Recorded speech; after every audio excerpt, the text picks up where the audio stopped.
Femmes inspirantes et engagées de l'IPC, un podcast à la rencontre de 12 femmes lumineuses, inspirantes, de par leur engagement professionnel, leur combat contre le cancer, leur investissement associatif et humaniste.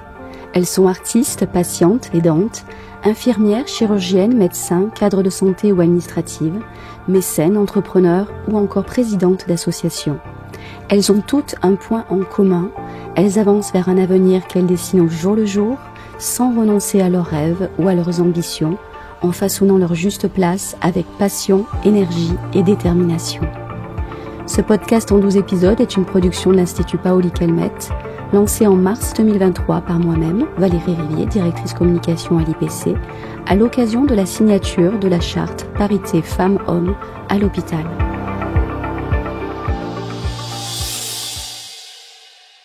Épisode 2, Mélissa Carmona Boyadjian, présidente, fondatrice du Rotary Club Faro, entrepreneur et mécène.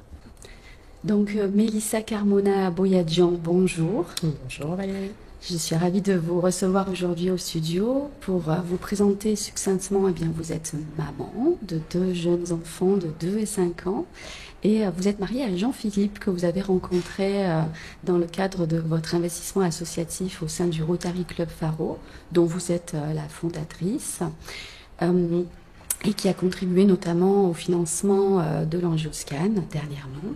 Vous êtes également une chef d'entreprise d'une société de promotion immobilière commerciale avec une équipe de 3 personnes que vous animez, que vous encadrez.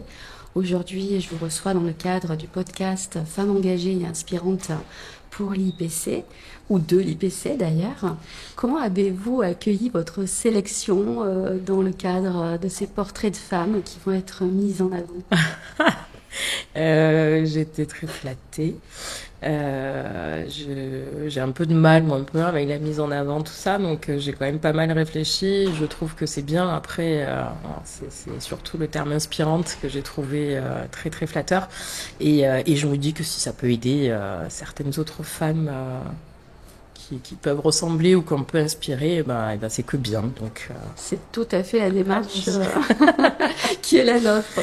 Donc, pourriez-vous déjà un petit peu me détailler votre parcours de femme, votre parcours professionnel et votre parcours de femme engagée à titre associatif de façon assez soutenue? Alors, parcours professionnel, ça va être assez rapide. J'ai un BTS profession immobilière, sachant que l'immobilier, c'est un peu la marque de notre famille. Donc, mon père était chef d'entreprise. J'ai fait mon stage chez lui, ça m'a plu. Je ne vais pas faire de longues études. J'y vais, je me lance. Donc, j'ai travaillé 10 ans en tant que salarié.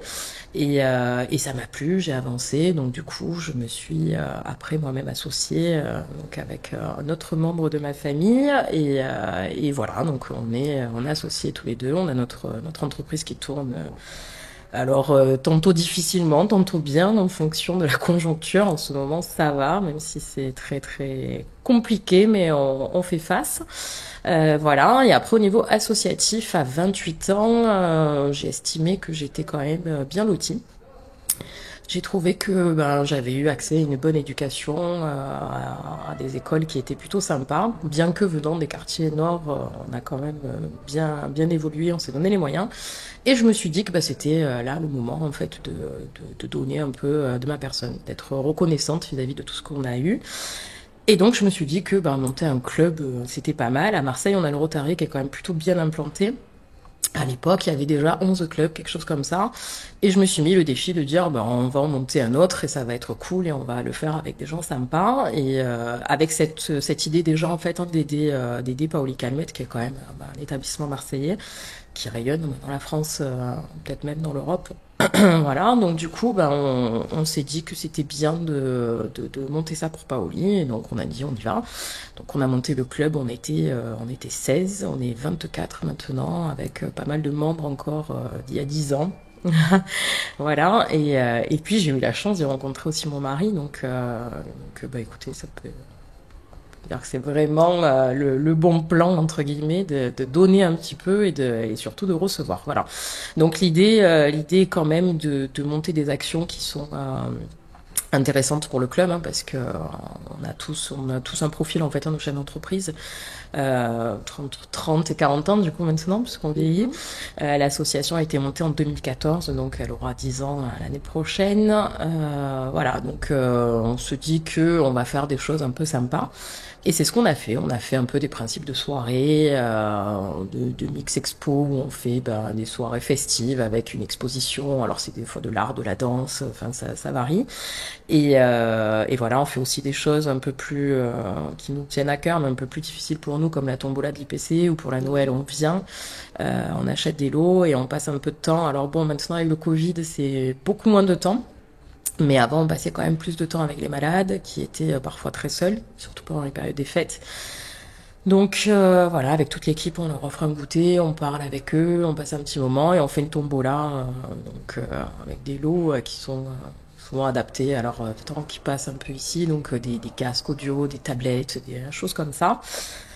Voilà, et sinon après on a notre trophée, notre action phare en fait, qui est le trophée des parlez-moi étoiles. un petit peu de ce trophée que vous organisez depuis déjà plusieurs années et qui prend de plus en plus d'ampleur. C'est ça. Alors, on a commencé avec notre trophée des étoiles à Vars il y a 8 ans. Et c'était un trophée, donc on voulait en fait inviter des gens qui étaient malades, en rémission ou autre, en fait au ski, pour se dire que après la maladie, on peut quand même faire des choses sympas. Et donc on a vraiment créé à la mano notre trophée des étoiles, parce que ça a été c'était vraiment fait de manière artisanale. Donc au bout de 8 ans, on a réussi à bien perfectionner notre trophée, qui est maintenant un très beau trophée.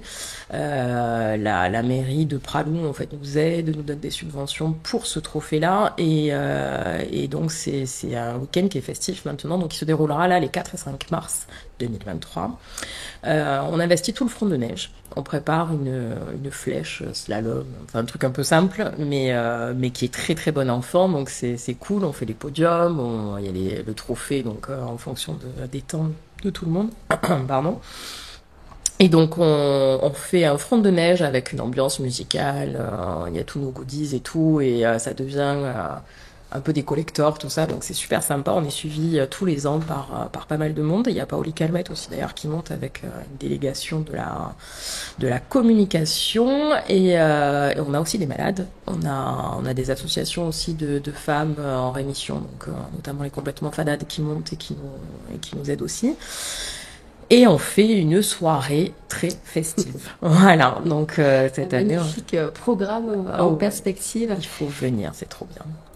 Et quel est le moteur un petit peu d'engagement des membres du Rotary Club, ces profils entrepreneurs, donc déjà qui ont l'habitude voilà, d'aller de la phase de l'idée à la réalisation, mais quel est le moteur en fait? Qu'est-ce qui vous donne envie de vous engager, en plus de vos métiers très prenants, en faveur de la lutte contre le cancer?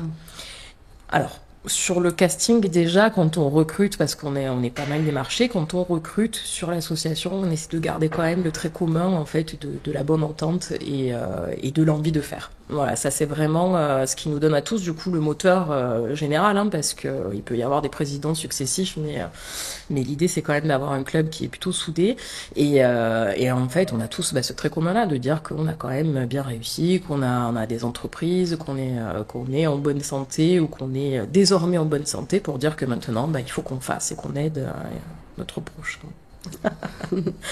Voilà. C'est un peu le message que vous portez au sein de l'association. Et est-ce que ça infuse aussi, bon, ils sont encore petits, 2 et 5 ans, mais aussi dans l'éducation aussi de vos enfants, ou bien de vos équipes aussi, parce qu'en fait, avoir une responsable qui est aussi engagée à titre associatif, je veux dire, ça fait un peu la différence au niveau du management également, je pense.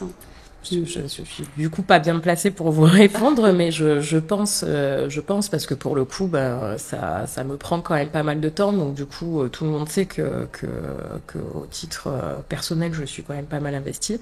Mais dans mes équipes, tout le monde est quand même aussi investi au sein de différents clubs et d'autres clubs Rotary aussi. Voilà. Et pour répondre à votre première question, mes enfants, bien évidemment, je leur apprends tout le temps. tout le temps qu'il faut donner, qu'il faut aider. Ma fille Victoire a fait sa première banque alimentaire à 1 an et demi, je crois.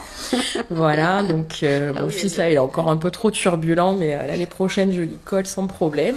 Voilà, non, après, bien sûr, pour moi, c'est la base en fait. Hein, c'est la base de dire qu'il faut aider, qu'il faut tout le temps penser aux autres et que on peut y arriver que comme ça, quoi. C'est pas en étant égoïste qu'on arrive à avancer, même à aider son prochain. C'est des belles valeurs à partager. Et au niveau de votre parcours, qu'est-ce qui a fait que vous êtes orienté vers l'Institut Paoli-Calmettes, outre bien sûr sa notoriété, sa réputation? Il y a une histoire personnelle ou autre qui vous lie avec l'Institut ou avec la cause soutenue? Alors oui, il y a eu une histoire personnelle. Cela étant, j'ai pas voulu moi la mettre en avant. En fait, hein, ça s'est fait de manière collégiale et on a proposé l'Institut Paoli-Calmettes pour la cause à soutenir, puisque bien évidemment, quand on monte une association, il faut soutenir une cause. Et bien évidemment, elle a été adoptée à l'unanimité parce que tout le monde a eu quelqu'un malheureusement dans sa famille qui a été touché par les maladies du cancer et que en plus en étant Marseillais, on connaît bien l'Institut Paoli-Calmettes. Et voilà, je pense que ça s'est fait de manière très naturelle. Merci. Et enfin, si on devait apporter un message, on va dire, un peu inspirant à d'autres générations, jeunes ou moins jeunes d'ailleurs, de femmes ou d'hommes, et là plus particulièrement de femmes dans le cadre de ce podcast, quel message vous auriez envie de transmettre pour inviter à l'engagement associatif, au fait de ne pas se limiter, on va dire, dans ses envies, dans son enthousiasme d'entreprendre? Mais il faut oser, il faut y aller, il faut jamais se mettre de barrière et se dire qu'on n'y arrivera pas ou qu'on n'est pas assez bien, parce que ça c'est très souvent ce que j'entends pour les Rotary Club en tout cas. C'est pas dédié ni aux chefs d'entreprise ni à des personnes qui représentent l'élite, c'est dédié en fait juste aux personnes qui ont envie d'aider. Donc beaucoup de gens visiblement, donc voilà, il faut y aller, il faut pousser les portes et il faut se dire qu'on y arrivera. Et après on a 1 heure à donner, on donne 1 heure, on en a 10, on en donne 10, on peut pas, on se met un peu en stand-by et on fait quand on peut en fait, voilà. Mais c'est toujours de l'aide qui est bonne à prendre. Et on dit souvent que donner rend heureux. Est-ce que vous le ressentez, ça, au fond de vous? Vraiment, oui, parce que pour le coup, j'ai quand même eu une belle chance en fait, hein, en ayant donné de pouvoir créer ma famille et pouvoir aider comme ça. Donc oui, c'est top, c'est merveilleux, ça rend plus qu'heureux. Ça comble et ça complète. Merci beaucoup Mélissa pour votre disponibilité, pour être venue au studio aujourd'hui. Je vous souhaite une très très belle matinée. Merci.